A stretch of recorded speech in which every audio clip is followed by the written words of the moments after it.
What's up, Kate? How are you today? I'm doing good. How are you, Eric? Great, great. Thanks for joining me today. That's a nice background you got back there. It Thank looks you. like you're into mythology or something or I something. am. I am. It's a reawakening interest for me too lately. Yeah. Reawakening as in how like Yeah, I used to read a lot when I was a kid and read a lot about mythology, read a lot about dragons. And just as I've been on my own inner journey, so what got you into mythology? yeah, it's just I think always something that interested me when I was younger and I had a lot of time to read when I was a kid. I'd read a Hmm. lot about dragons. I liked medieval period things. And as I've been on my own inner journey, over my own inner exploration over the past 2 years, this symbol of the dragon has returned to me. So, representing like the inner fire, the the energy that's guarding the gold within. So, Mm, it's a good reminder to have there on my wall. mm. Yeah. That's pretty interesting because I'm not sure how. Can you explain a little more about the energy guarding the gold within? Yeah, I think so the dragon is like also the serpent or like the scary thing that lives inside somewhere in the dark, inside of out of the mind or inside of the soul or inside of the spirit. And I think we're taught to like fear that as a mind, look at it as a monster. But as mythology tends to show, the dragon. We might try something else. I don't know why the internet's screwing up for us. I have a Ethernet connection,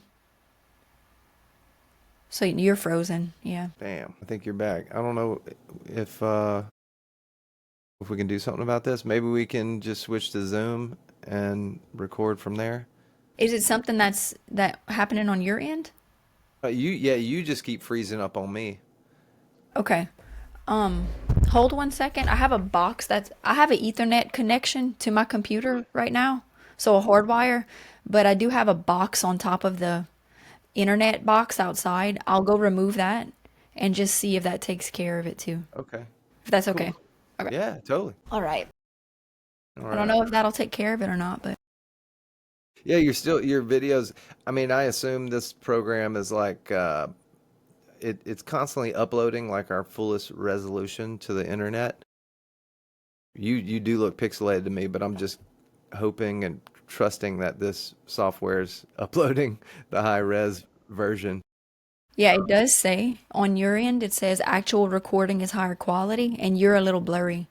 Okay, yeah, it's probably doing that. Okay, that's good to know. I didn't see that. I wish it was telling me that. It might be saying it somewhere. Okay, well, it seems better. Mhm. Well, no, the whole mythology thing with the dragon. Yeah, I got deeper into that as well. But I love the idea, and it's very close, or if not the same, of what you're saying. Have you heard that like chimps, if you show them like a serpent and they grew up in captivity and they've never seen a serpent before, that they freak out? Yeah, I have heard things about that in passing. It's like the primordial fear is Yeah. ingrained Yeah, in it's them. like our Yeah. deepest fear of these big reptiles. I think that's so fascinating. And that's why it's one of the symbol for our greatest fear. So face your greatest fear to get the gold. Hmm.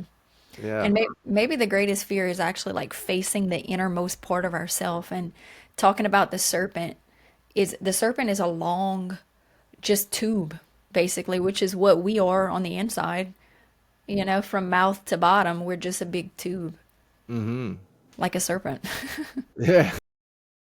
Yeah, and then it's also representative of like the snake going up the like kundalini up the spine, that kind of thing. Super interesting.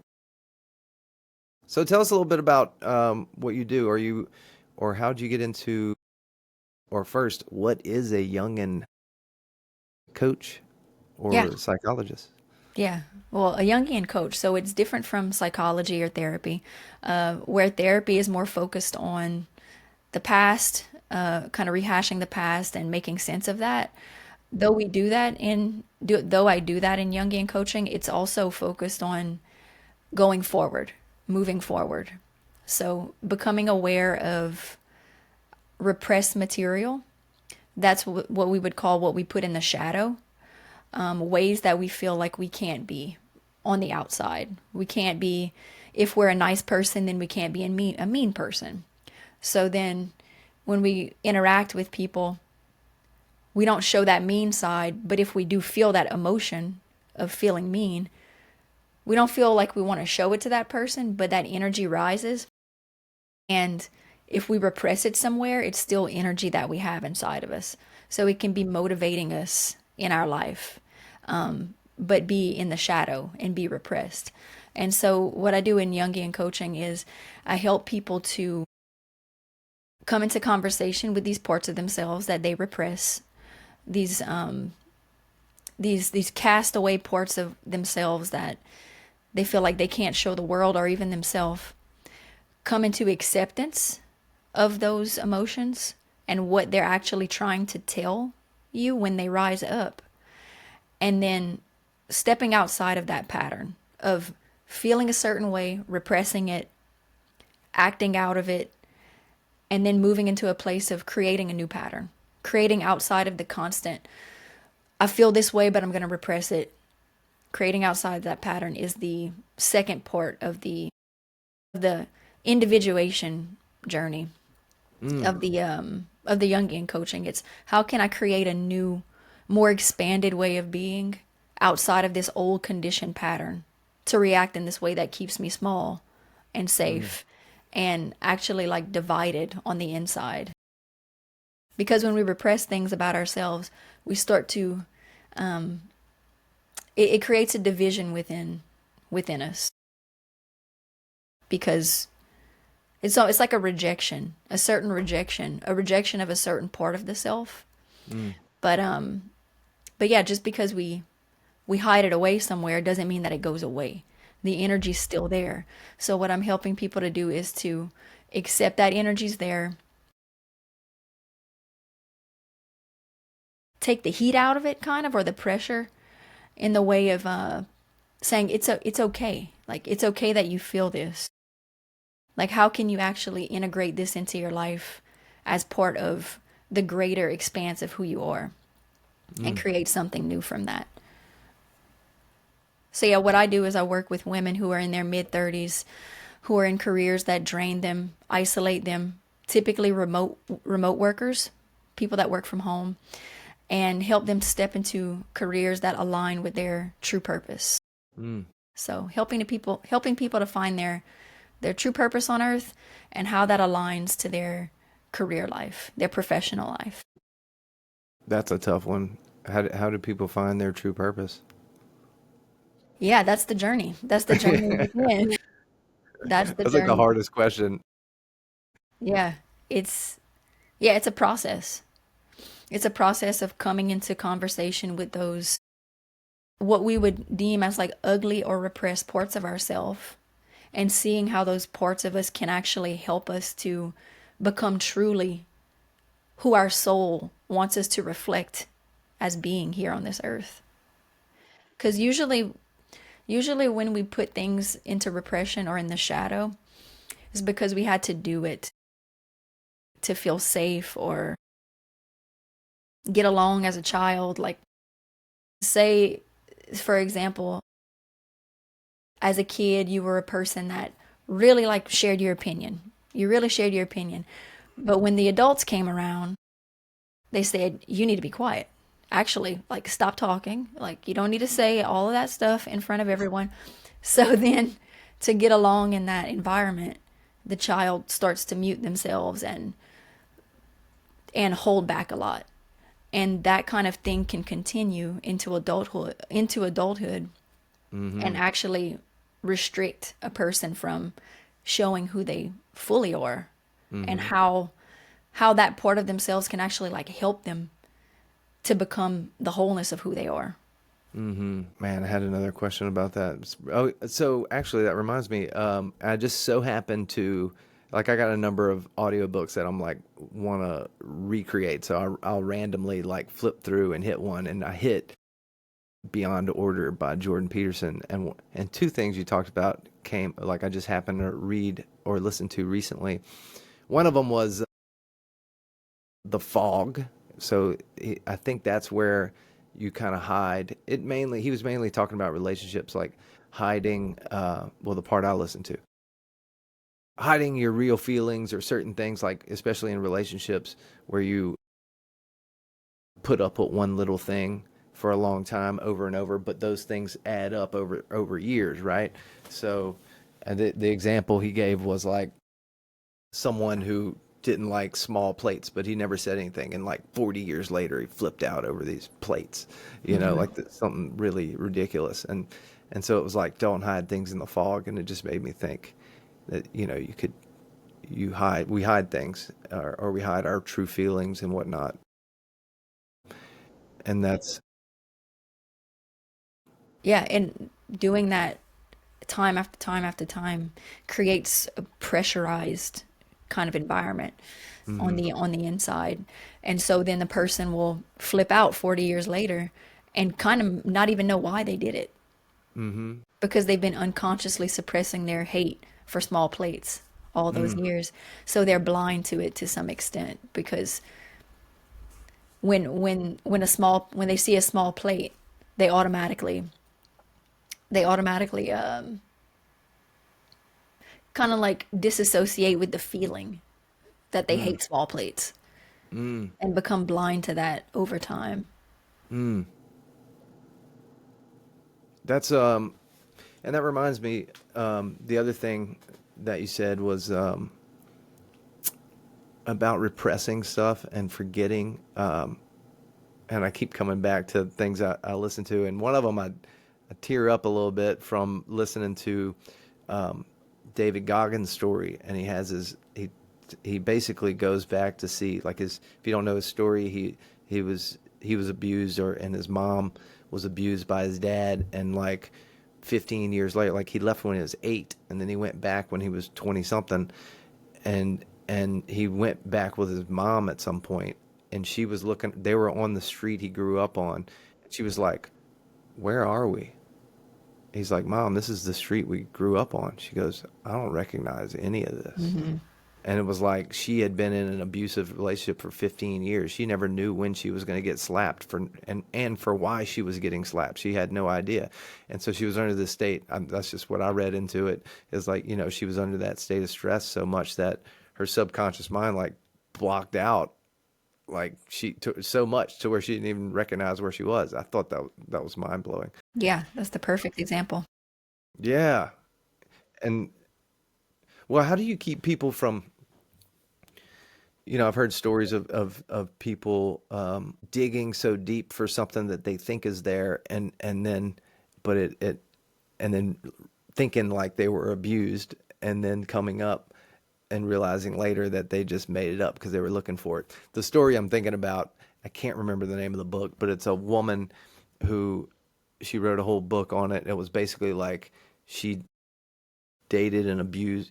She got out of a rough relationship with a guy, started dating a woman who was abused by her dad. And because of all the stories that girl was telling her and they were talking about it, she began to believe she had the same thing. Like she was like, I was abused by my dad, and ended up telling the whole family. The whole family broke apart, and it wasn't until like her dad was like on his deathbed or something, she was like, oh, I made that up. you know? Yeah, that's some deep stuff there. Yeah.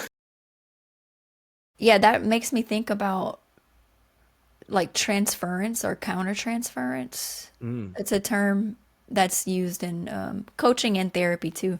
And it's when you're working with someone. Transference would be when the person that you're working with, the client or the patient, if it's in therapy, would begin to project their unprocessed material onto you as the coach or as the therapist. So if they're having an issue with their mother, or they have some deep issues with their mother, and say you're a female therapist or coach, they may project those unprocessed emotions onto you Mm-hmm. that they have with their mother. And countertransference would be the opposite, is when the coach or the therapist, there's material that the client is bringing up that's bringing up emotions inside of them that they have unprocessed too. Mm. And both are normal things that happen.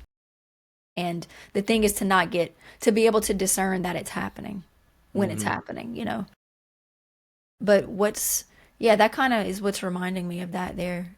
And it sounds like it overtook her. Mm-hmm. She didn't come to that understanding that she was projecting her Mm-hmm. unprocessed emotions from this story with her friend and then projecting it onto her family. Mm-hmm. Yeah. I feel like, I mean, I have people in my life and family that it seemed like, I mean, I don't really know, I don't want to sound too judgmental, but it's almost like they're so stuck on whining to get what they want, and then they get into the real world and they don't know any other way. I think we got a lot of that these days in the world with just being overprotected. I feel like I hear a lot about it a lot. Yeah, so tell me a little bit, like, how did you get into it? What led you to Jungian coaching? Yeah, that's a journey. So I was thinking about this last night actually. I was taking a shower. Usually the best thoughts come in the shower to me. But 8 years ago, I had a life-changing breakup. I was broken up with, and after, like, on the heels of that, it just brought this energy that had always been inside of me to travel and to explore and to not wait on anybody else to do it with me. Mm-hmm. So that started that started the journey of external travel, like traveling in the world, solo most of the time, by myself. And as I was traveling, hiking and such, I would really go into these, I would really go into myself and be able to, like, spend a lot of time with myself and, I guess, like, understand how I worked as a person. Like, the spiritual journey kind of began there. And as these years have gone on, in those years, every once in a while in pop psychology, I would see things about, like, Carl Jung, or like some of his quotes were shared on, like, YouTube or Instagram. But so, like, that was happening in tandem at the same time that I was doing this travel. And yeah, and then it's hard to try to, like, put as ABCD, but Mm-hmm. in the time that I was doing these travels and, like, kind of going deeper into myself and into philosophy and psychology, I started to pay more attention to my dreams. And I was always, like, a very vivid dreamer since I was a kid, and a lot of emotional content coming up in the dreams. When I'd wake up, it'd be like a transformative experience. And I began to pay more attention to my dreams and documenting them about 4 years ago. Mm. And that really brought me to another level of the, like, interior journey with myself. And like I said, I was always drawn to Carl Jung's viewpoint on the inner journey. Mm-hmm. And yeah, and then about 2 years ago, I started to search for I started to search for some kind of structure that would help me to understand Jungian psychology Mm. and bring me through some kind of, like, deeper process, because the process that I had been taking myself on, which was traveling solo, doing inner work myself, in that journey, doing some therapy, doing some dream journaling, dream interpretation, I had reached a new level where I needed to go deeper. It was time for a bigger transformation, I guess. And I found this program called Creative Mind, and they did life coaching through the lens of Jungian psychology. And so that's where I am today is I'm a graduate of that program, and the coaching that I do is through the lens of Jungian psychology. Mm. Yeah, exploring that inner realm, the shadow, the self, the ego, the persona, all these aspects that make up our psyche. And yeah, helping people to, and helping myself along the way too. Yeah.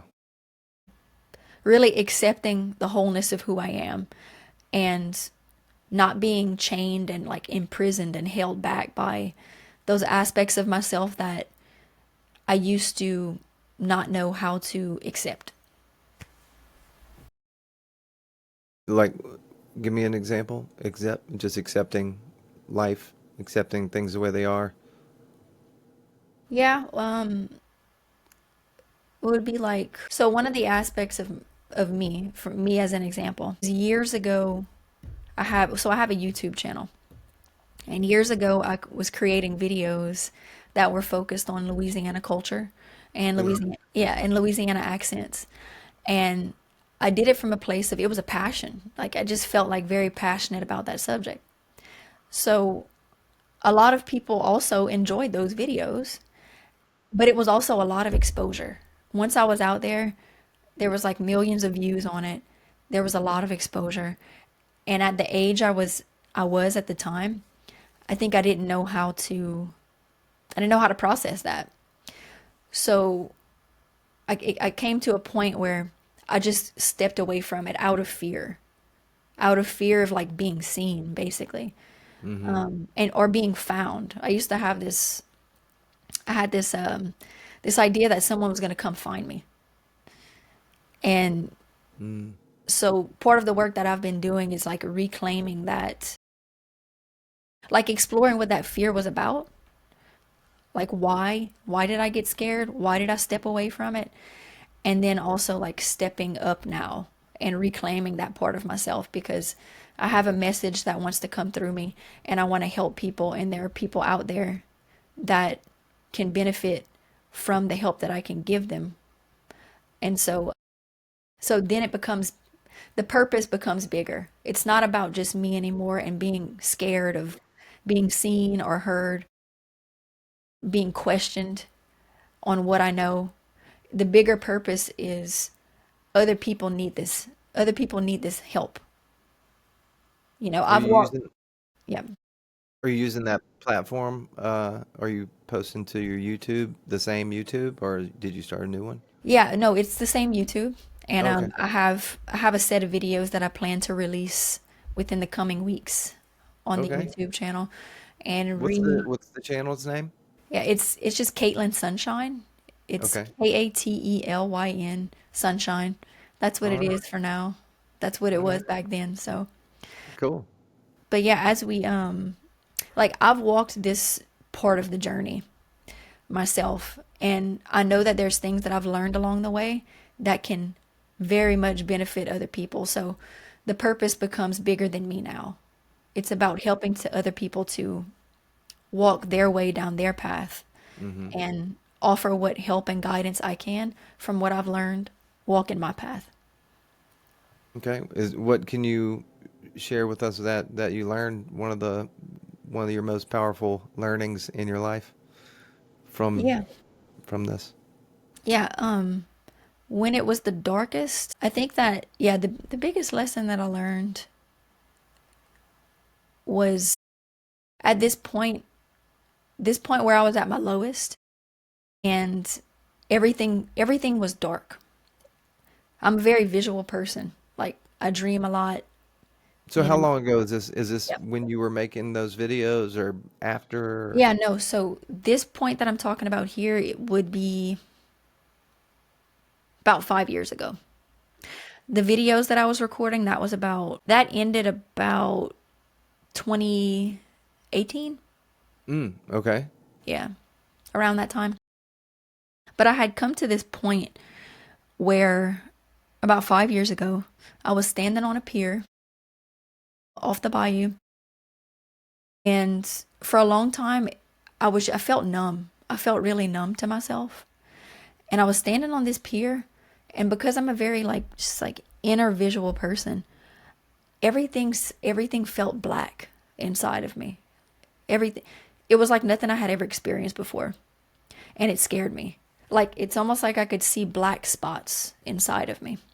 And I knew something was wrong. I knew something was wrong. So that started me on the journey to recognizing that there's always light. Is the light isn't taken out. The light isn't taken out of us or of me. Like sometimes we have to get to that blackest, darkest place and find that one pinpoint of light and let that one pinpoint of light guide us while we're in the dark. And it's like holding that lantern, like there's a lantern back there. That one pinpoint of light helps to bring helped bring me to greater light, the bigger light. It helped me to find where that light was inside of me and continue to grow it inside of me. Cuz it had it was shrouded at that time, but it wasn't gone. But I thought it was. But I had to step on the path to, and it took courage and fear. I was scared.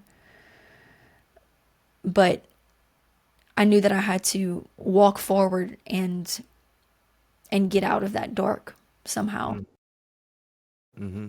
And so I'm here today. And I think that continuing to follow that light has now led me to reconnecting again my light with the world, with the people that I want to help.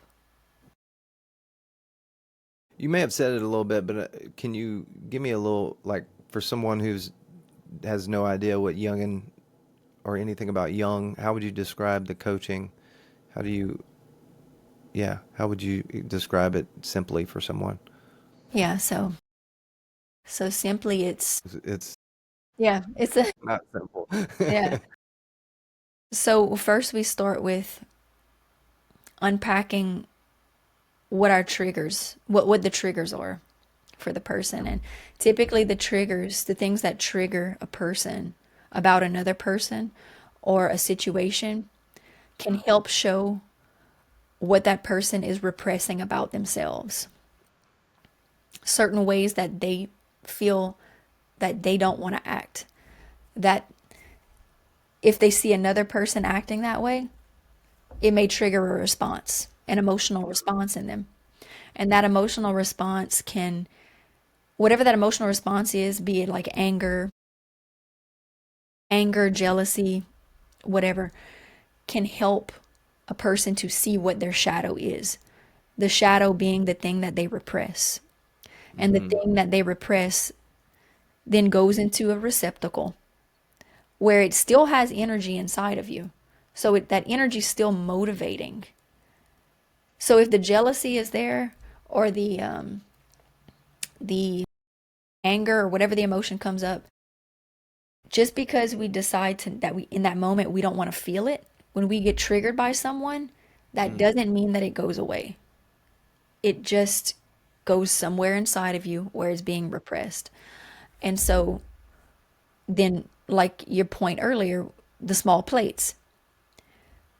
When a person sees a small plate, or a person sees a person, hears or sees or interacts with a person that triggers them to feel jealous or angry, that's still that emotion. That's still that unprocessed emotion popping up Mm-hmm. that in the past they pushed away. So in Jungian coaching, in the coaching that I do, I help the person to feel that over time. It's a process over time, because the first reaction is I don't want to feel that. I want to push it Mm-hmm. away or project it onto someone else.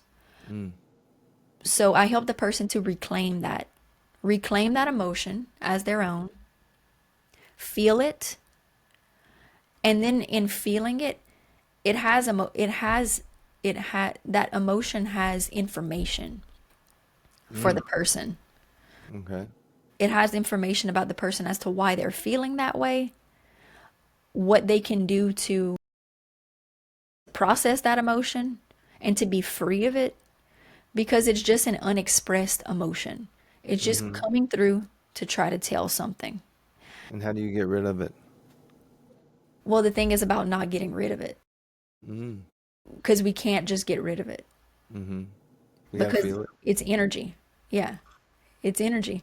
So it just transforms. Once we do feel it and allow it to come through, it processes, we feel it, and then it can transform into just pure energy. Basically, it would neutralize into whatever you want it to be at that point. Mm, So that anger or that jealousy, by feeling it and working with it, understanding why it's there, it can transform into creativity. It can transform into happiness. It can transform into literally anything mm-hmm. because it's just pure energy. Okay. Yeah, it's hard to see it as just it's just energy. That's all emotions are. Hmm. I mean, I heard it described one way before, whereas like your repressed emotions, like holding in repressed emotions and traumas and anxieties, that it's literally almost like we're walking around just like using effort to hold it down, and but it's like a subtle effort, and it's like one of the reasons you might feel really tired at the end of the day, and you're like, I didn't really do anything today, but I'm exhausted. Hmm. You know, does that make sense? Is that That makes total sense. It can become a pressure cooker. Yeah. mm-hmm. Mm, Or like a beach ball, like you're trying to push a beach ball underwater, mm-hmm. you know? And then when something comes along and triggers an emotional response, that beach ball pops up. Something else you said earlier that literally Carl Jung, or when we were talking about finding what your purpose or your path, I guess it is. Something that helped me recently was, and it seems now it seems so obvious and it makes sense, but like I always hear or read like Joseph Campbell says, follow your bliss. And then recently, Jordan Peterson said something along the lines of like, it's like notice when you're doing something and you notice your positive emotions, like notice enthusiasm, right? So what do you do that gives you enthusiasm? And it's like it's like that's your bliss, right? It seems so simple. So it should be just that, right? What gives you enthusiasm? Yeah. It's the thing is sometimes those what some people would call limiting beliefs, I guess, those shadow qualities, those repressed things about ourselves that keep us small, those are the things that can kind of drag us back from just going ahead and following that enthusiasm or that bliss. It's the it's the inner thoughts of like I don't know how to do that, or I'll never be Mm-hmm. successful enough to accomplish A, B, or C. It's those are the conditioned patterns, the conditioned ways of responding. Mm, So I'm helping people to break out of that prison mm-hmm. of that old programming and step into like understand their journey of how do I step into that bliss or that enthusiasm or that place that I actually do want to go to and grow to and evolve to. Where's that old programming come from? Culture, family, childhood, school, Mm-hmm. all of those things, yeah. And because our most formative years are between up until we're 7 years old, Mm-hmm. from, infancy until 7 years old. So if we were taught by culture, family, school, whoever, to be a certain way that was programmed in back then. And most of the time, people don't realize they're still really deeply running off of that program, but that they can be free of that program and that they Okay. can create their own. I think I know some of my programming. How do I get over that programming? That programming would be to start to look at, well, where does the programming come from? Does it come from your family? Does it come from culture? Mm, Does it come from grandparents that, mm, siblings, certain stories, maybe even that you mm-hmm, read or that were read to you as a kid? mm, And then just beginning the question of, just asking oneself the question of, why do I do what I do? And that thing that I do, where does that come from? mm-hmm, Who showed me how to be that way? And does that still resonate with who I am today? Do I still want to mm, be behaving that way? So mm. just starting with self-inquiry. I wish I could remember. I keep doing this, but there was something I read recently where it was a kid literally said, "I hear daddy's voice in my head." And then and it was saying that basically that was like the perfect example of saying most of the thoughts in our head are the voices of our parents. Mm-hmm. Mm-hmm. Yeah, and most people don't stop to even question it, much less change that. Mm-hmm. And so then that's why certain traditions or ways of being get passed out in the family of, or you'll hear, Lacey, of course she's that way. Her mom was that way and her grandma was that way. Yeah, that you hear that a lot in the South, that's for sure. Yep. You know? Yeah. So it just starts with a question of follow that curiosity. If it's coming up in you to that something is weird, like that, something doesn't resonate with you anymore in this pattern in your family or this pattern in religion or anything. Start to question, does this resonate with me anymore? And and if it doesn't, why? Why doesn't it? What what's how does Jungian coaching, what's the main ways that it's different from other coaching programs? Yeah, good question. I think a lot of the like life coaching programs out there, they kind of stick to the surface level, like kind of like dealing on the level of ego where it's just like speaking to the ego level and not that deeper level of the Mm-hmm. repressed material of the shadow.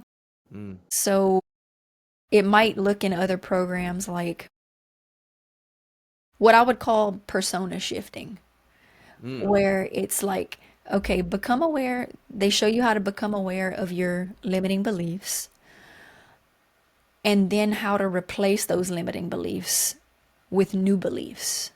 mm-hmm. But that's just very surface. That's not dealing with the undercurrent, the repressed material, the shadow.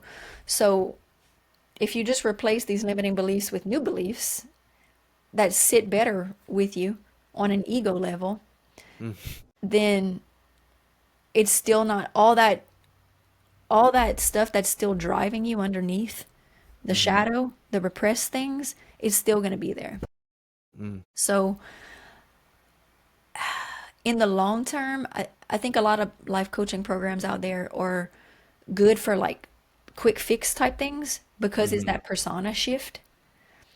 But when the person shifts their persona, for example, say someone's in a life coaching program around how to make more money. Well, you might dive into in that program, what are your limiting beliefs around money? Why do you think you can't have a lot of money? Or things like that. And then replace it. Replace that with Mm-hmm. I am, like I am statements or mantras or I am a person that that is capable of making a lot of money. That would be the, the replacement belief. But when Mm-hmm. the person might get to that other side and be making a lot of money, they still have material in them. They're still dealing with material underneath those limiting beliefs. Mm-hmm. If that makes Does that make sense? Mm-hmm. Like it's just kind of dealing with the surface of the water Mm. and not going to the deeper place of the programming. It's just kind of like rewriting. A Well, good, I guess an analogy would be, say you have a sentence written, and then that sentence represents the limiting belief. And then the new belief that you replace it with, you just write it over that old sentence. So it looks like you just wrote on top of the limiting belief.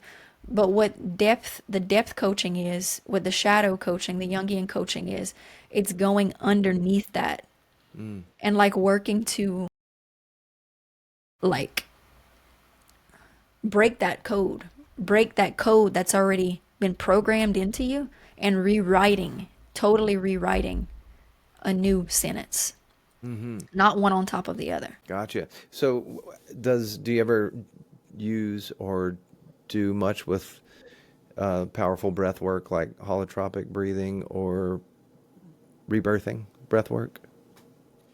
Yeah, I haven't done that in my coaching, but it is something that I want to incorporate. But I Mm-hmm. do it in my personal life. Yeah, and it's very powerful. It's a really powerful way to really uncork, open the door to that repressed material, that those Mm-hmm. repressed emotions. It really works very well in tandem with the coaching that I do Mm-hmm. because it provides a good door opener Mm. to that deeper work. Yeah, because I've had some powerful experiences with it as well. Do you have any powerful experiences or breakthroughs with any clients recently? Hmm. Something you want to share? I'm kind of going, to be honest with you, I'm kind of going blank on it at the moment. Okay, it's okay. If it comes up, let me know. Oh, I don't know much, right? So I just know that there's different archetypes, right? And what can you tell me about what role do the archetypes play in the way you help people? Yeah. So the archetypes, yeah, they're very powerful way of stepping into the next level, I think. First, let's say it's easier to understand coming from the starting place, which is like complexes. So we have complexes. We all have complexes. Complexes would be like the mother complex, the father complex. Mm, Those are like personal experiences that we have in our psyche directly related to our mother or our father from our earthly mother and father. But then when you step into archetypes, that's something that exists inside of the collective, all of our unconscious. mm, So the archetypes, or say, so the mother and the father archetype, it's energy that's in the psyche, the collective psyche. We can see how that persists over time in mythology and in stories, like the great mother, the great father, helping to guide a person into transcendent, the more transcendent realm.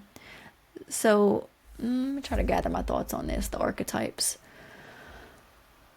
I don't really know much about, I just, you can give me the most simple. Mm-hmm. Yeah. I mean, I've read over them, I believe, once at some point, but I don't remember much about it. Yeah. Well, the archetypes can help us to step out of, it can be something that helps us to step out of those programs and those patterns. So I'm thinking about like certain goddesses or gods. Those would be archetypes. Well, they would be symbols of an archetype. Say like the great, I'm thinking about think about the goddess, the Morrigan. She's an ancient Irish deity, and she's a representation of the archetype of the warrior. So people may connect with these type of like gods or goddesses through history that are symbols of an archetype. Like she would be a symbol of the archetype of the warrior. So through like reading about her, reading stories about her, can help to connect us to that collective energy of the warrior, and where that kind of warrior energy can come into our life. So it's the archetypes belong to the collective. They don't belong to the personal. On the personal level, it's something very grand and very great, the archetypes. Um, but yeah, they can help us to working with certain archetypes can help us to connect to where that energy is within us, be it like the mother archetype, the father archetype, Hmm. the warrior, Like if we the want to the be more hermit. of a warrior. Mm. Yeah. Yeah, where and connecting with those archetypes can help to bring that energy Mm. into our life. It's sort of like a mirror, like mirroring like where is this in us? Where is Hmm. this energy live in me? Okay. Well, what I'm very curious about like dream work and like how do you use that? I was always curious. It's just a confusing world for me because I'm like, when I dream something, it's so far out there. Like I don't know how to take it or how to believe it. Is it real? Is it not? I don't know. Can you give me some guidance on that? Like what's the best way to interpret a dream? Number one, I would say each person is the best person. Each person who has the dream is the best person to interpret the Mm. dream. So truly only you know what those symbols and things mean in the dream. But working with a coach, and my love is dream interpretation, is helping people to discover what these symbols mean to them that come up in their dreams. What are these emotions that are coming up in the dream? How are they paralleling or correlating to your conscious life? Because I think we kind of think that the dream world is separate and the waking world is separate, but they're they're connected. One is conscious, one's unconscious. Also, while we're sleeping, but just because just because we're sleeping when the dreams happen, does that mean that your dream isn't real? No, it still happened. It still happened in your mind. So Mm. the dreams the dreams can help us see where we are in our waking life. So if a theme, a feeling, a symbol is coming up in a dream and it stands out to you, or certain feelings, or like maybe even like nightmares. Some people say they have nightmares, and it's typically something that's like it's being repressed in waking life. So it'll come forth in the dream because your mind is still trying to deliver you a message. And it's saying, okay, she's not paying attention to this in waking life. I'm going to make her dream about it in some symbolic way. So then that's when we'll have these like symbols that'll come up in dreams, or these dreams we wake up and we're scratching our head and asking ourselves, what does that mean? What does that Mm. mean? It's the soul trying to communicate with the person, the Hmm. dreams. Yeah. I mean, do you have any good examples that you can share? Let me think. I'm just trying to Yeah, understand it more myself, you yeah. know. See, I have a lot of dreams, so let me. I had a dream recently and it was like really real. I can't remember all the details, but all I know is it was like an ex-girlfriend. And And I just remember her very vividly being there and just like talking to her about it was almost like we were having a connection moment. And I was like, hey, I was like, I married a Sagittarius. Like she was a Sagittarius, and it was kind of like we were connecting in a sense, in a cool way, not in a weird sexual or anything like that, right? So it was just like, hey, how you doing? Hope you're doing good. I'm doing good. I just remember being like, I married a Sagittarius. Yeah. Well, what was your overarching emotion you're feeling in the dream? Can you remember? Good, kind of like I just said. It was like a friendly, you know, hey, I'm doing good, you're doing good kind of feel. I have no idea actually. I haven't seen, I don't know what she's doing right now or whatnot. But it was just kind of like an assurance of like, cool. It was like I was like, you always thought you were awesome, still, just like a mutual respect kind of feel. Yeah, that's interesting because the there's the anima, and I know I had previously mentioned that to you, the animus and the anima. So in a man, the anima can come in the dream, as a female, as a woman. Typically, it can be someone from our past, from your past, that appears as the anima, and vice versa for a woman. The animus will come in appearance as a person from the past, like an ex Mm, or a male from the past. And yeah, it's the it's the feminine aspect of a man. And for a mm, woman, it's the masculine aspect of the woman. Like the innermost part of us is like I'm a woman on the outside. I am a woman, but there's a part of me that is masculine.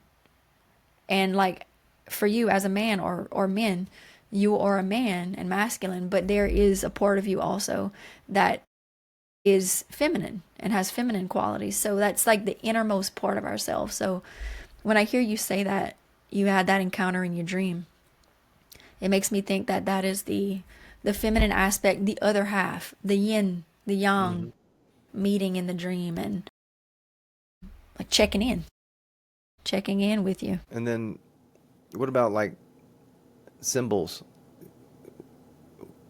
or is it just different things in your dreams can symbolize different? I mean, it's like, how do I interpret? Do you see symbols in your dreams, like different symbols or different things that reoccurring? Yeah, it'll be at different intervals for me.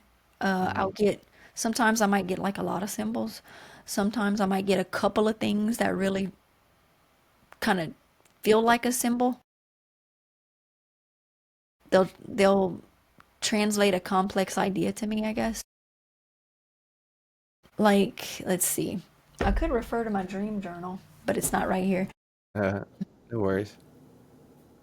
I'm trying to think of a recent dream that I had. Well, I'm thinking about the mandalas now. Like mandalas. Jung drew a lot of mandalas, and Oh, he really? said, yeah, and he said that they were the psyche's way of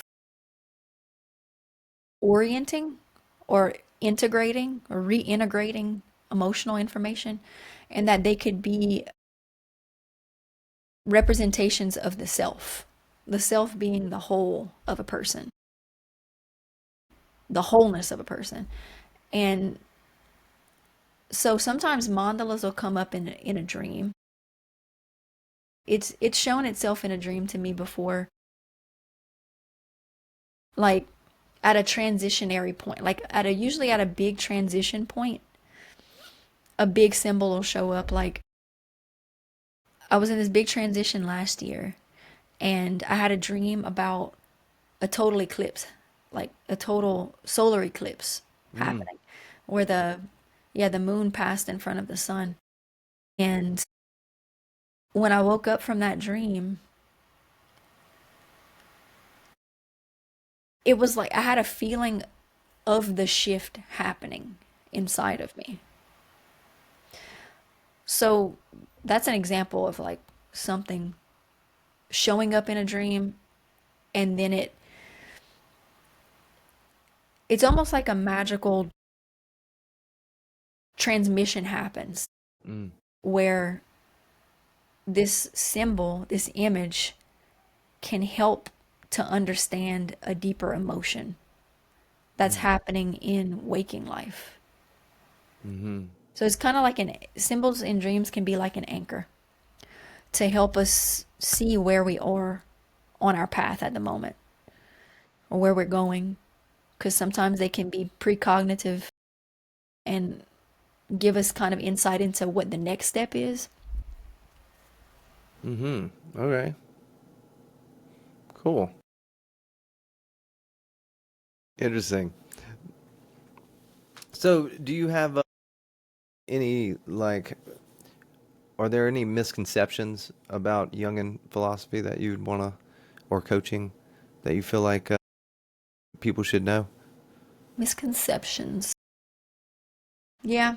Well, it's not like a lot of other coaching programs out there. It would be what some people call depth coaching because it really goes down to that deeper level. We're not just working with limiting, I'm not just working with limiting beliefs where it's let me replace this idea with this idea. Mm-hmm. It's really getting to the root of why do I think this way? Why do I feel this way? Why do I react this way? Mm-hmm. And then on the back half of that is how do I create a new way of being outside of this old conditioned pattern? There's some there's some other things out there too about Jung. Some people like to say that he was like a Nazi sympathizer. We don't have to have this in the podcast or whatever, but um, he was doing his work in that period of time when like Mm-hmm. World War II was happening, Mm-hmm. and he was from Switzerland. He was Swiss, and in that whole like German arena, with Freud. But yeah, that's something that kind of like rubs me wrong that people misconstrue People about him. think Yeah. that, yeah. Would you say what we're, I guess, repressed emotions and whatnot, is that like the biggest challenge that you're like people are facing today, or is there anything else? Yeah, I think yeah, that is a huge thing that people are dealing with is going beyond these like conditions and these patterns can really have us in a prison Mm-hmm. and keep us from reaching our true potential as a soul on this planet. And out of like fear or out of wanting to stay safe and comfortable. So the work I'm doing is to help people step out of that comfort zone because comfort is stagnation and paralysis is that's not growth. I want to help people to reach their soul's full potential Mm-hmm. on earth. And the biggest the biggest roadblock for people is usually those thoughts about I can't do this because I'm just a small town Mm-hmm. boy Yeah. from the farm and I don't know anything beyond this. This is what I was taught. Um, I'm helping people to see that their potential for their soul is greater than Mm-hmm. what those patterns that are conditioned into them were. And if they want to be free of that, then there's a path there. And it's called individuation. What's individuation? That's the journey of the Jungian psychology. It's the path to bringing the parts of us that are divided within us, the parts that we are unacceptable, they're divided. So we're bringing them into an indivisible state, Mm. undivided. And that's creating the wholeness of the self, the full realization of the soul, individuation. I haven't heard that term before. That sounds awesome. Is there any books that deeply influenced like your life and your work? Yeah. Yeah. Yeah, like Harry Potter.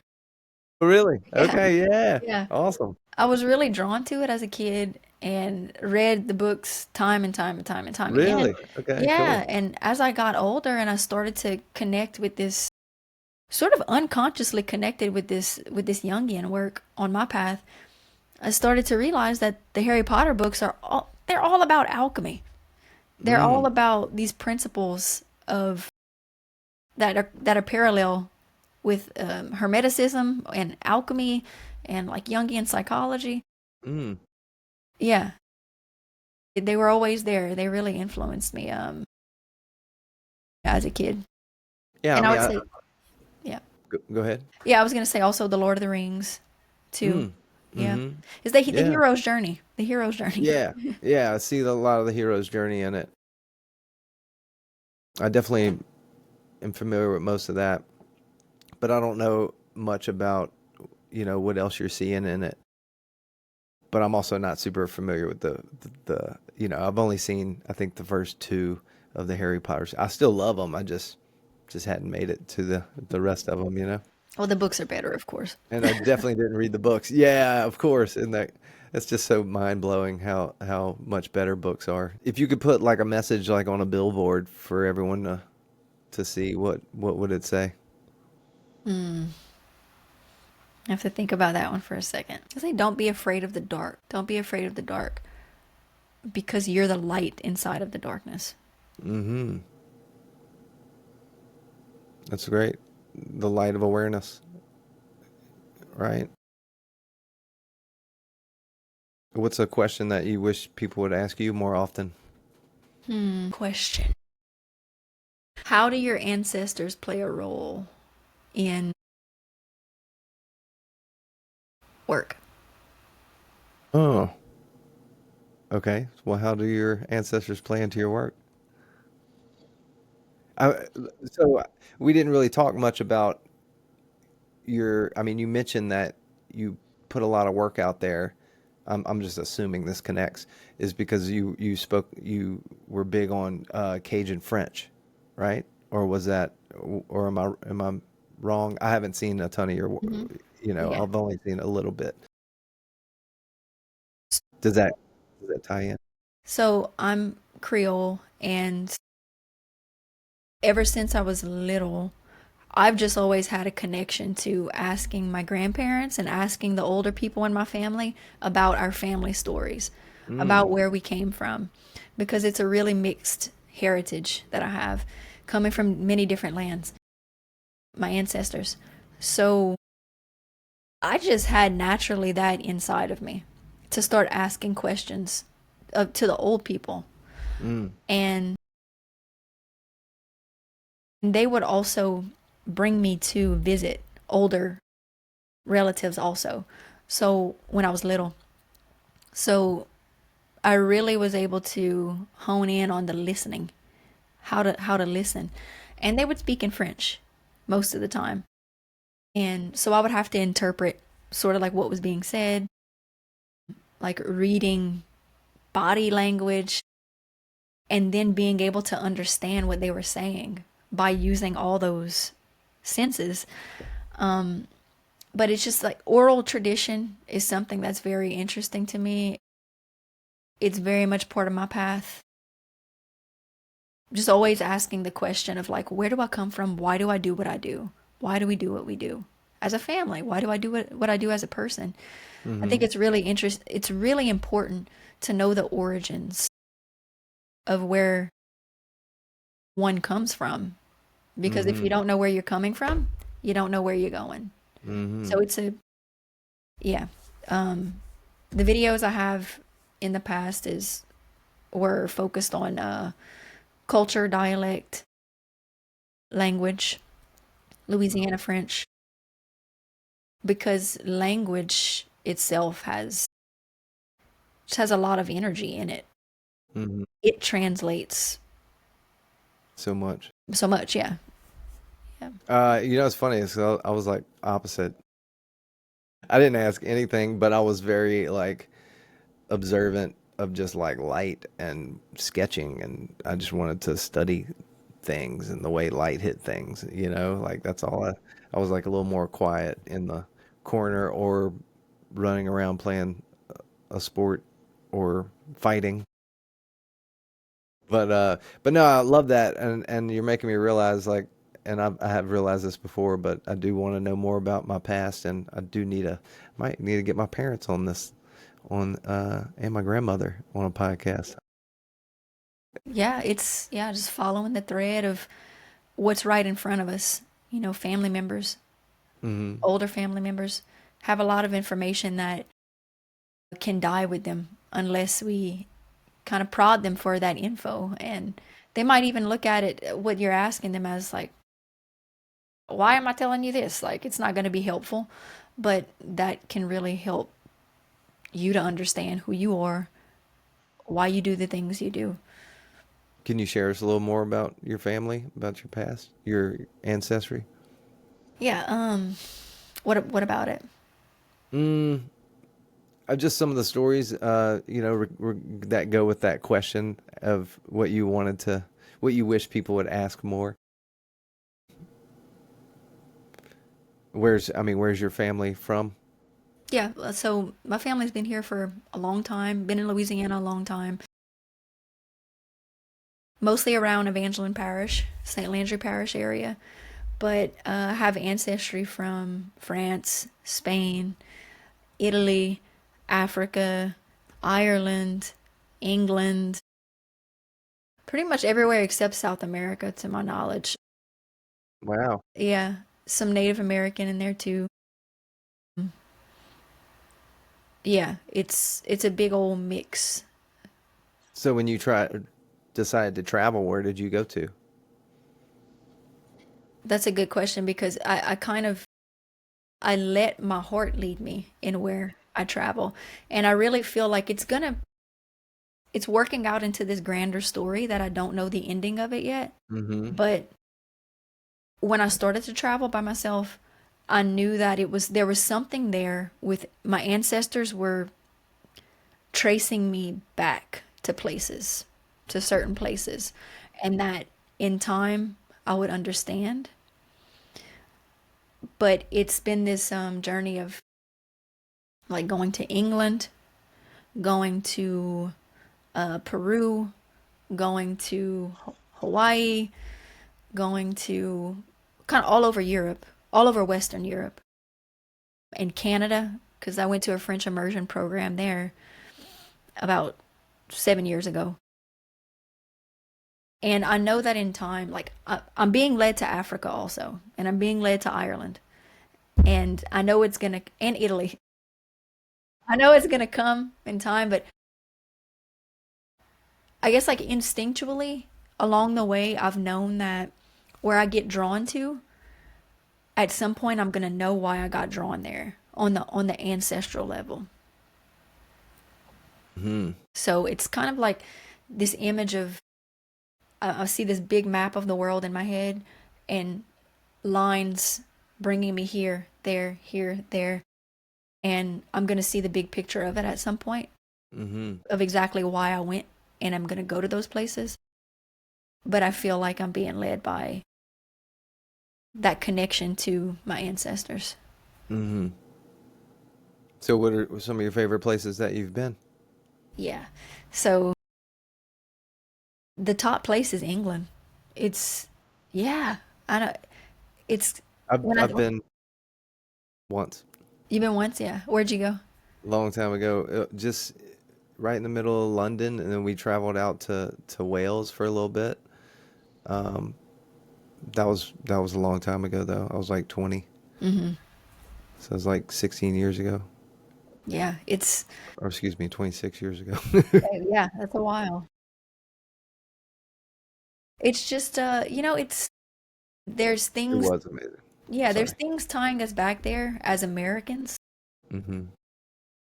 but it's an ancient land. It's in the middle of the Atlantic Ocean, surrounded by this powerful water. So I was drawn to the coastlines. I went to the southern coast and traveled along there two separate times. It's just, yeah, being by the water, being on cliffs by that water Mm-hmm. is Mm-hmm. just, that's what I'm drawn to. And I have a draw to go to Ireland for that, Scotland. That was my favorite. I think that was my favorite place. Yeah. Yeah, it was. Yeah, it's definitely beautiful, and Wales was amazing too for me. That was one of the first times I'll never forget. This is like for those who like for before iPhones.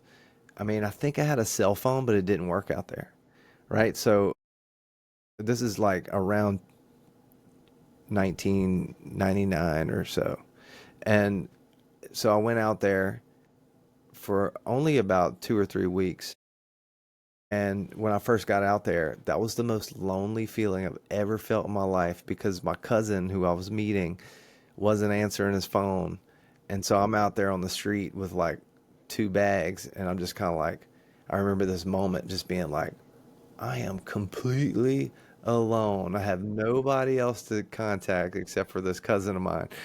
Anyway, so it was just like, yeah, for those who obviously, I think it's amazing now that more people travel than ever. But those who haven't, it's you just get such a different perspective and like a respect for what you have and where you come from and everything. Just like you just need a contrast, to look at. Hmm. Yeah, there's this quality of when I go travel, it brings me into a different dimension in my mind. Mm-hmm. Mm-hmm. I can see that for sure. And I would say Peru is the second most amazing, beautiful place that I've visited because I was in the Andes mountain area Mm. the second time that I went, and the vastness of those mountains, I've never seen anything that big in my life.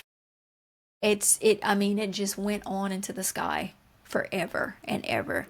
And I really got feelings of while I was there, the landscape, the flora, the fauna, the surroundings was like, oh, this is part of the Garden of Eden.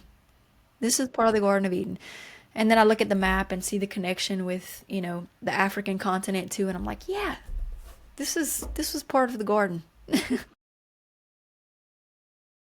Well, cool. That one of my things I'm like really into is like, well, I think they change, but routines, morning routines, that kind of thing.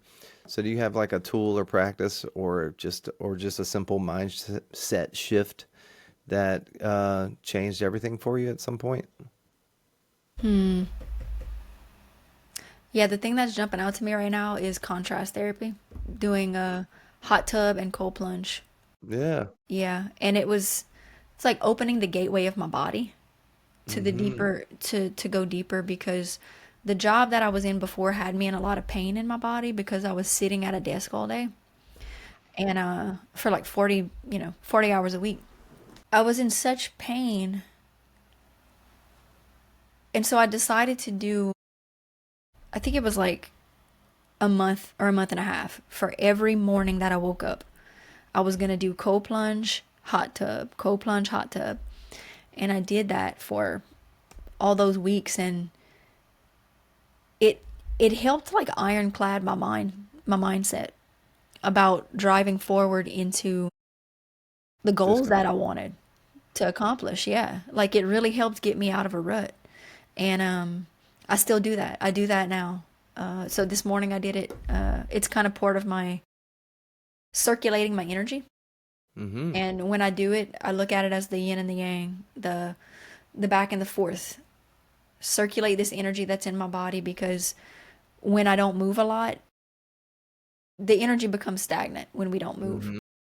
So it really helps to get it going in the morning. Mm-hmm. And then I get some sun for about 20 minutes and take a walk. And that's the routine that helps my mindset get into a clear place to do Mm-hmm. the work and, meet the goals that I want to meet in my life.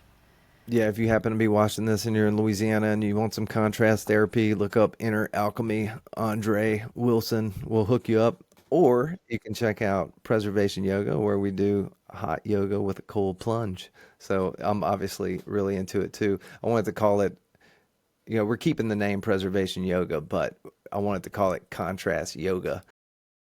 I So like we do that. like, yeah, right. It's Yeah. so cool. And to me, contrast, I mean, you're experiencing the yin and the yang, but contrast is yin and yang in one word, right? I think that's so funny.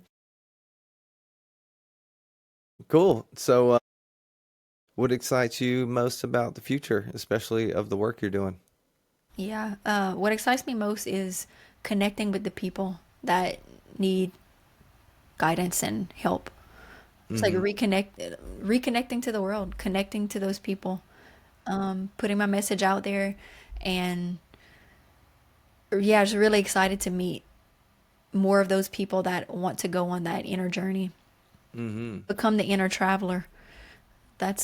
And that's the name of my coaching, Inner Traveler Coaching. So I want to really help people to take that journey inward. What's the best practice? What would you recommend for doing that? Is it just meditation or a certain type of meditation? I would say to just start with self-inquiry about what I said earlier of start to just notice in your life where you're being triggered, like where is an intense emotional response coming up in regards to communicating with another person, a certain situation, maybe politics. That's something Hmm. that's really triggering to people. Yeah. Yeah, just like start with a self inquiry, start with observing what triggers you, what Hmm. elicits a very strong emotional response. And then when you observe that, start to question why is this making me feel this way? And that's a good place to start. Hmm. I'm having a huge realization. One of the ways that one thing that triggers me is is is people assuming the worst. I don't know. It's like especially when I know that I'm doing everything I should do in a business or in a relationship or whatever it might be, and like I feel like I'm like on top of it, and then they get all upset about something. I'm like, bro, I was like, do you know how hard I'm doing and how many good things I'm doing? But it's like, why don't you notice that? Hmm. That's the times I feel the most boiling up inside of me in a sense. It's when you feel like people aren't seeing, like, Not being acknowledging. seen Yeah. or yeah, or not recognizing it Hmm. or complaining about something that they're doing and blaming you on it, right? Like, which is usually kind of like guilt. But a third step to add to that is to start to see also where else in your life that pattern shows up. Hmm. What other scenarios it might show up in. And then as you grow your awareness to it, once you've observed it, you'll start to see it showing where it shows up, why it shows up, when it does. Yeah, it just it brings awareness to it. Hmm. And that's kind of what it wants. That's what it needs Makes to be sense. to be seen. So, if you could change something about your industry, what would that be? Hmm. Or maybe the coaching industry in general? I guess it would be to that point of having it having more out there of programs or coaches that go to that deeper level Hmm. instead of like staying on that very surface level of limiting beliefs and just swapping one belief for another, like really getting down into the depth of the programming and accepting that the program is there.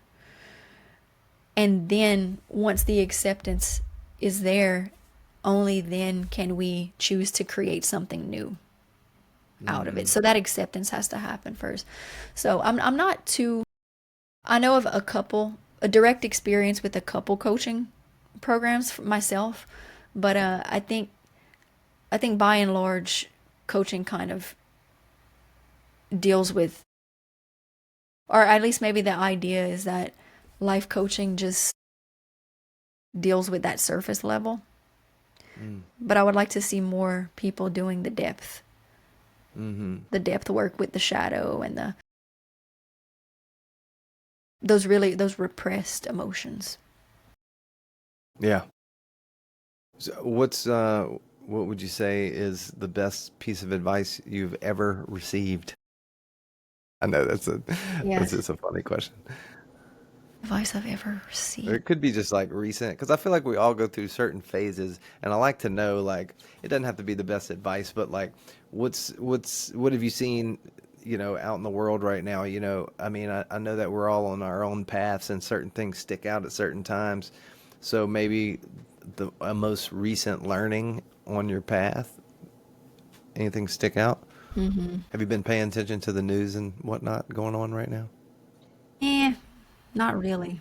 I Not have. really. I've been paying attention less since I'm trying to run two businesses now. Yeah.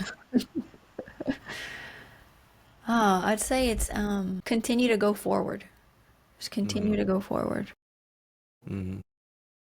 There's always going to be things that want to hold us back, no matter no matter how much work that we've done on ourselves. We're human Hmm. beings, and unless we're completely out of our body and totally enlightened and with God, then we're gonna have human things that show up and want to hold us back. But just because those things show up Hmm. and then we feel held back, keep going forward.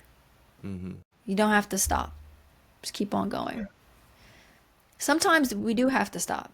So it is knowing that too. Like we do have to stop and pause and see what's coming up.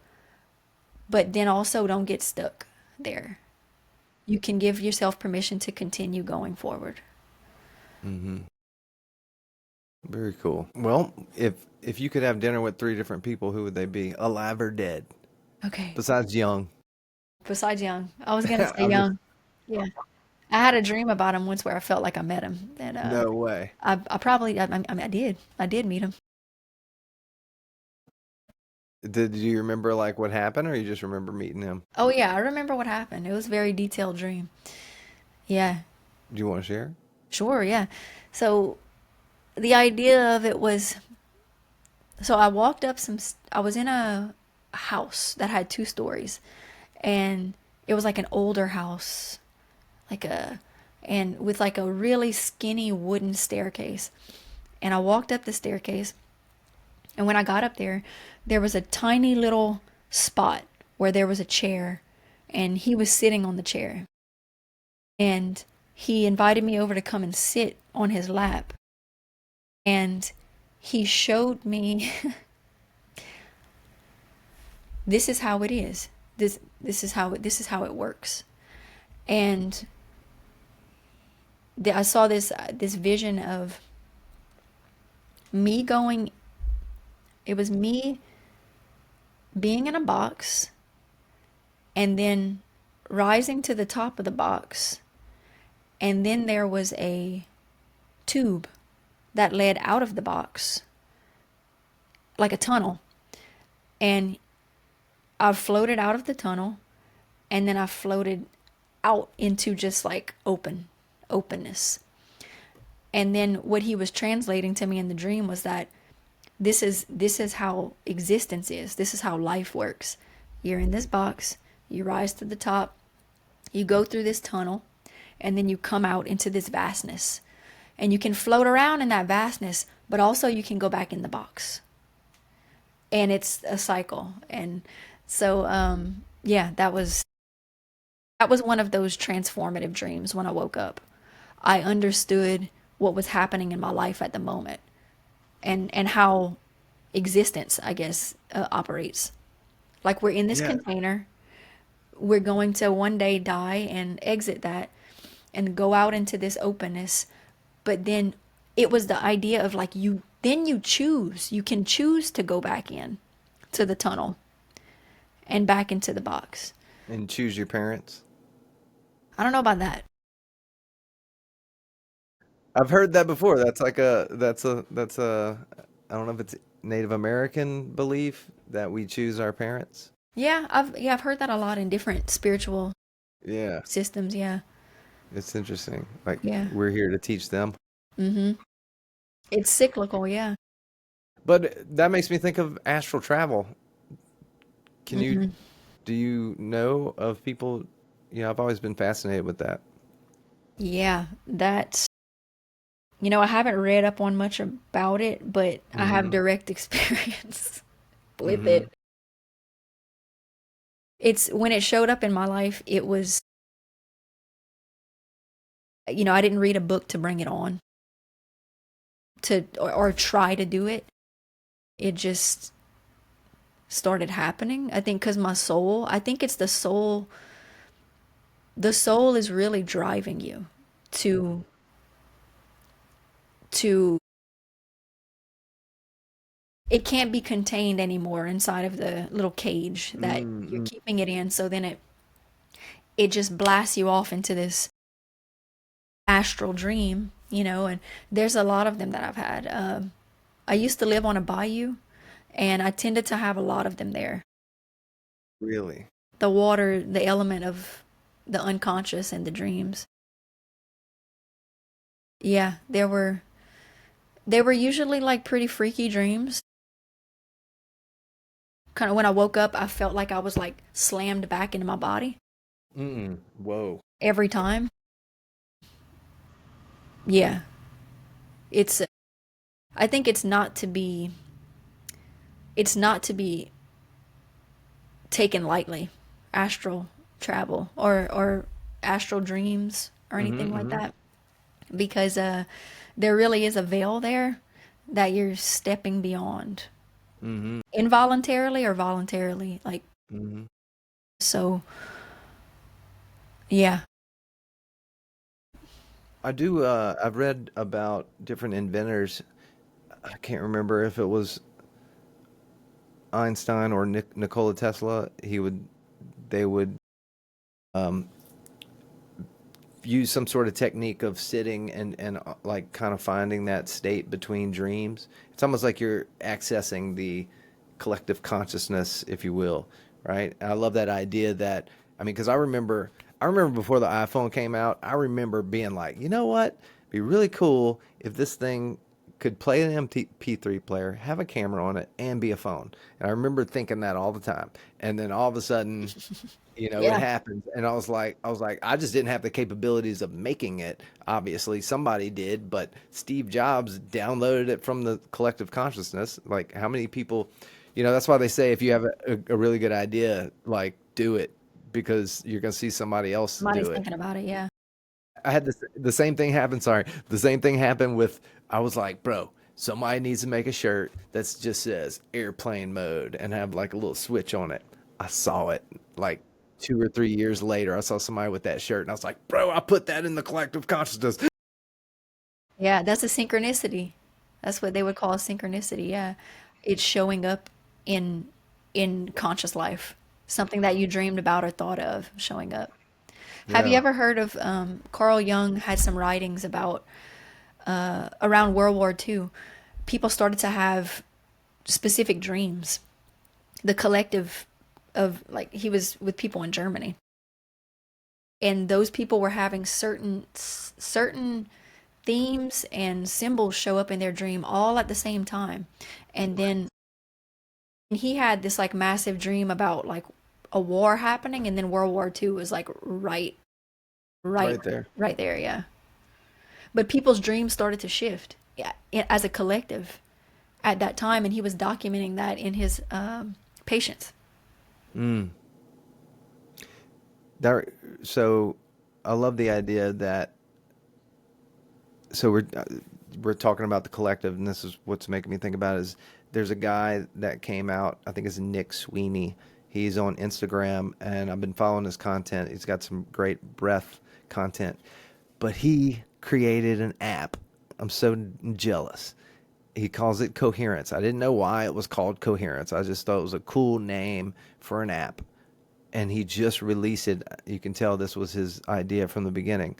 Is everybody you can tap in to a room or whatever to where everyone all over the world are breathing together, Wow.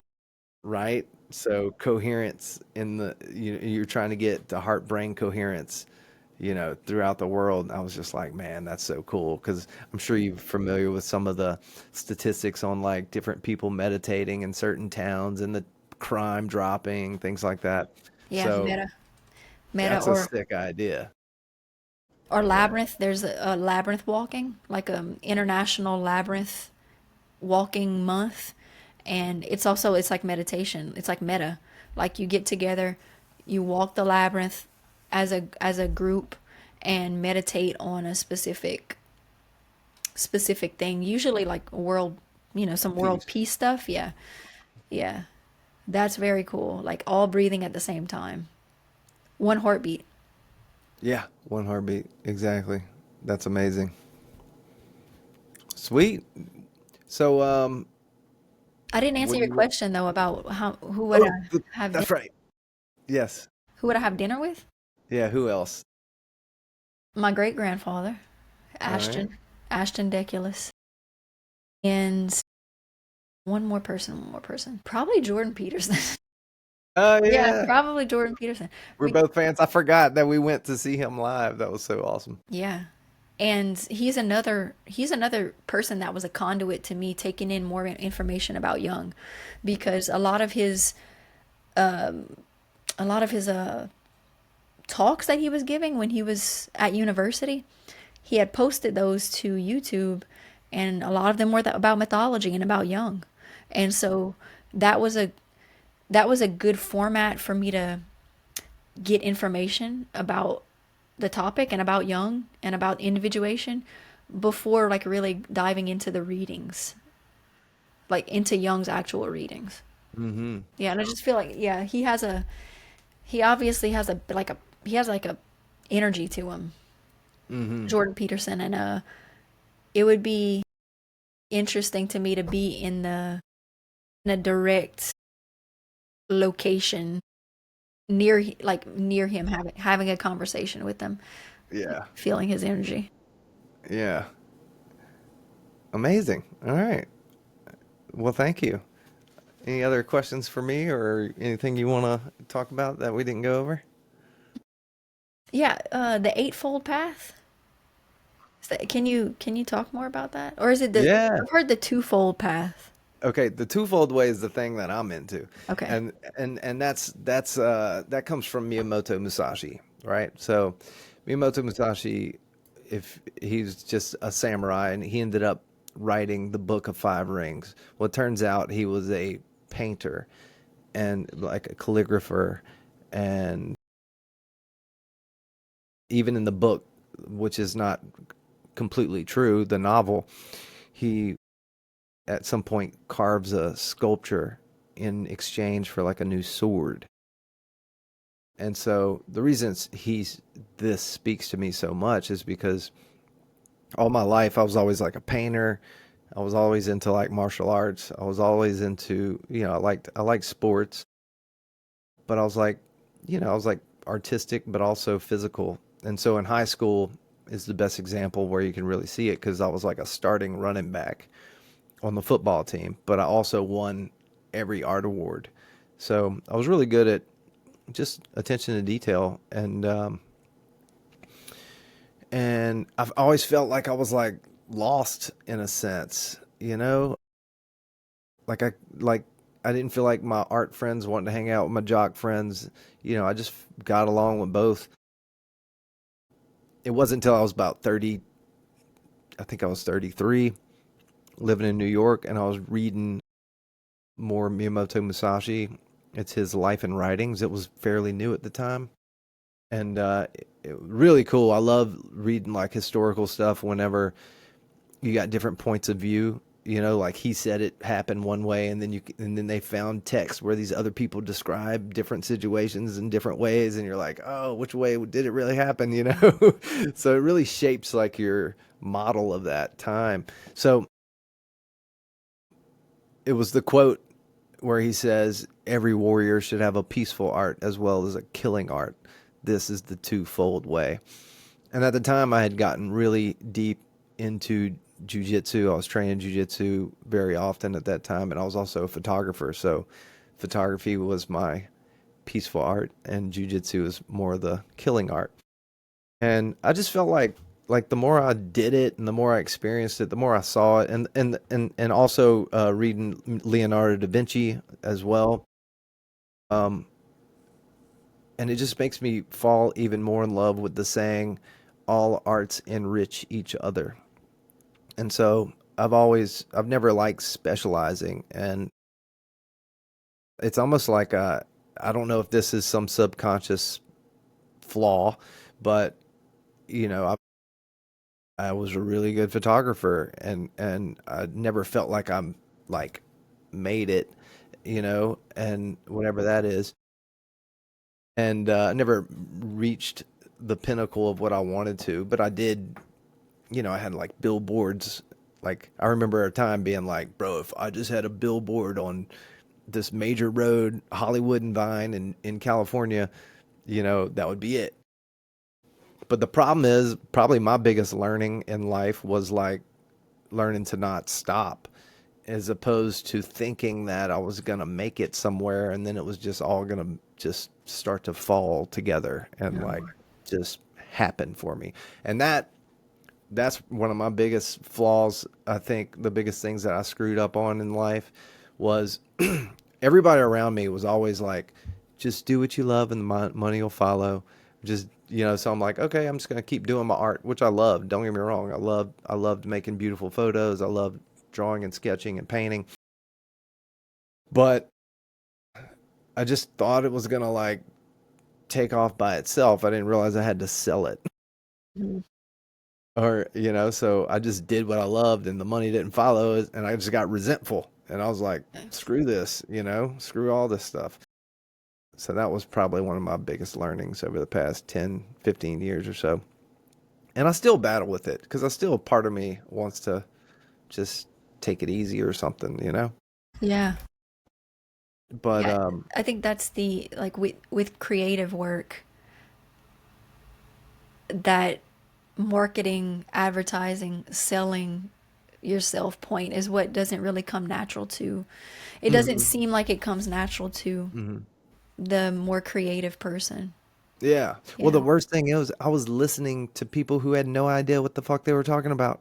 Like it was just like people who weren't artists. People they were just older than me, and they were like, "Oh, you're gonna be a famous artist. Like just do it." Like okay, I'll just do it.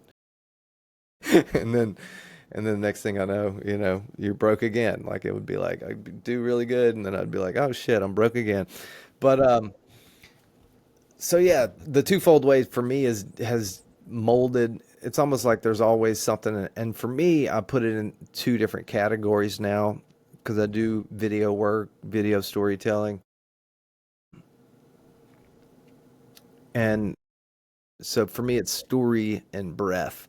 So to me, breath is more related to the body, and story is related to the mind. And I really started realizing this because the hero's journey, but also reading like the science of storytelling, and it was like it's almost like just the more you understand story and the more you read other stories, it's like you're to me it's like you're understanding the mind. So it's mind and body. It's all mind and body. And to me it's like if if I just can reach this pinnacle of like it's almost like I'm just stretching my mental abilities with the level, I guess, levels of understanding story and other people's stories and just learnings, mental learnings, and then the other stretching the physical is through the breath, Hmm. especially like breath holds and things like that. That's Yeah, just stretching the comfort zone. yes, exactly.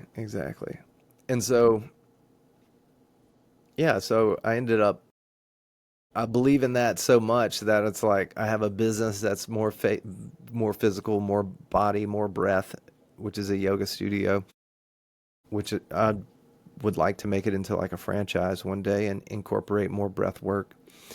And then also photo video is my story. And then, so the other thing you mentioned was the eightfold path, and this is something I use in practices I've developed for yoga, and basically what it comes down to, it's like the yamas and niyamas, which are basically laws or understandings. I don't like to call them laws, but it's like, hey, I want to create less turmoil in my life and less turmoil in other people's lives. I will probably live by these principles. Hmm. And then after that, you get to asanas, and that's what we know as yoga, Hmm. right? So the poses. So, but you're not just learning, not only are you strengthening the body, you're also learning to sit still, becoming more familiar with the body, but also training the mind. That's all happening in asanas. You're training the mind to stay focused on one thing for an extended period of time. And then you get to pranayama. Pranayama is going to help you get deeper into the body, into the nervous system, into releasing energies in the body, like stored energies. And then, and so that sequence from asanas to pranayama, and then the next, there's like, was it three or four different ways of meditating?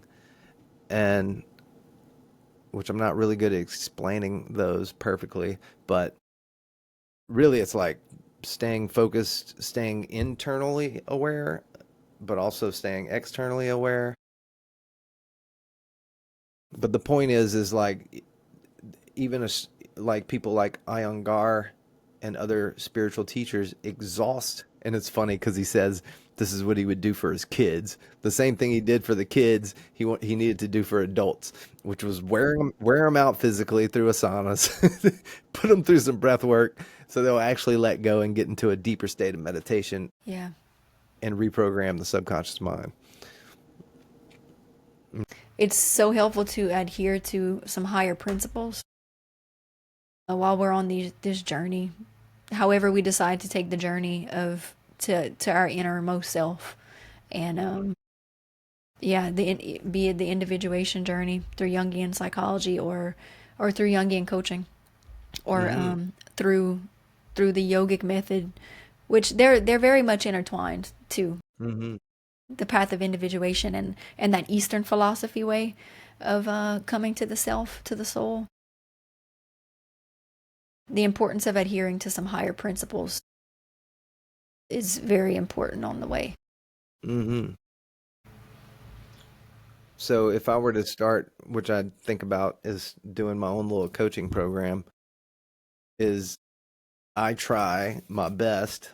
It doesn't happen every day, but ideally a journal for the mind, read for the mind. So it's almost like intake, outtake of information. Like I'm clearing my mind, but I'm also taking in new information.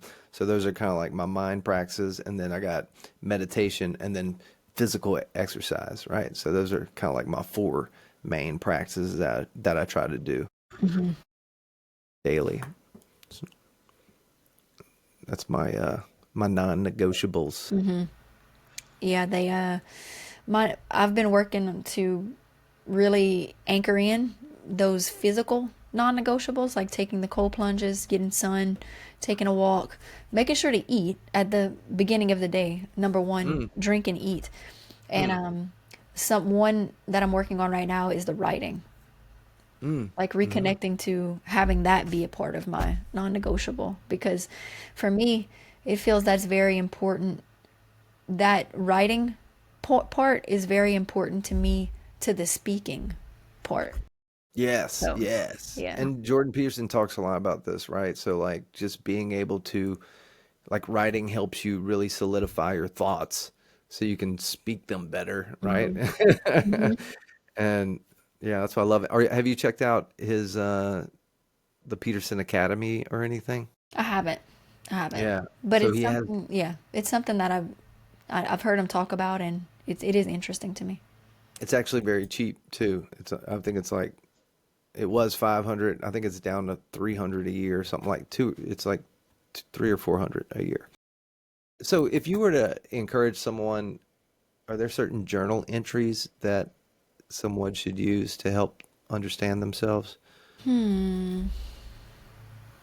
Like journal prompts? Yeah, just curious. Yeah. No worries. Well, if we're going at the aspect of kind of like working with that repressed material and shadow stuff, I would say a good prompt would be to who triggers me? Who elicits a very strong emotional response in me in any direction, you know, if you look at that as positive or negative. And just like sitting there and being honest with oneself about like who really grinds my gears?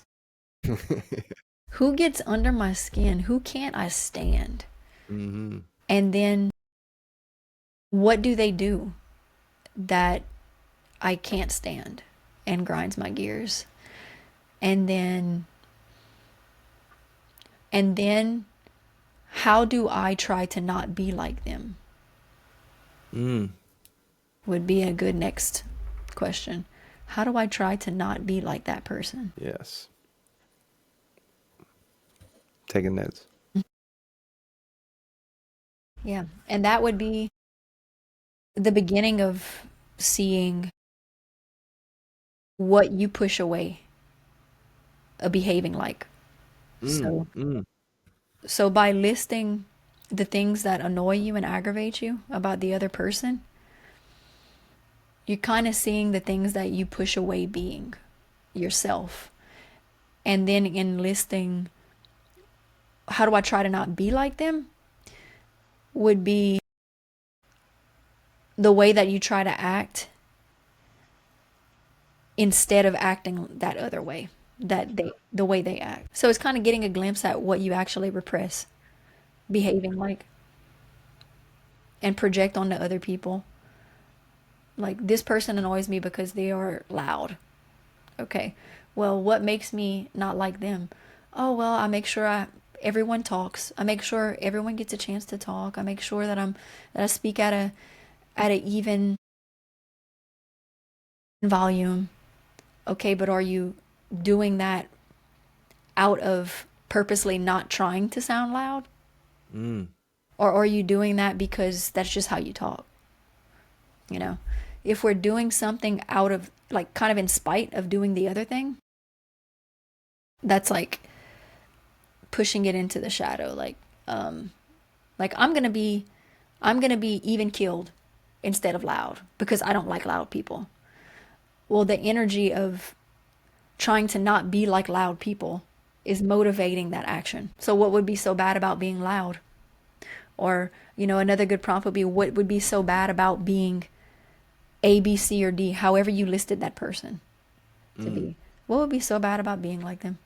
Wow. And then if what could open up for you if you allowed yourself to be that way?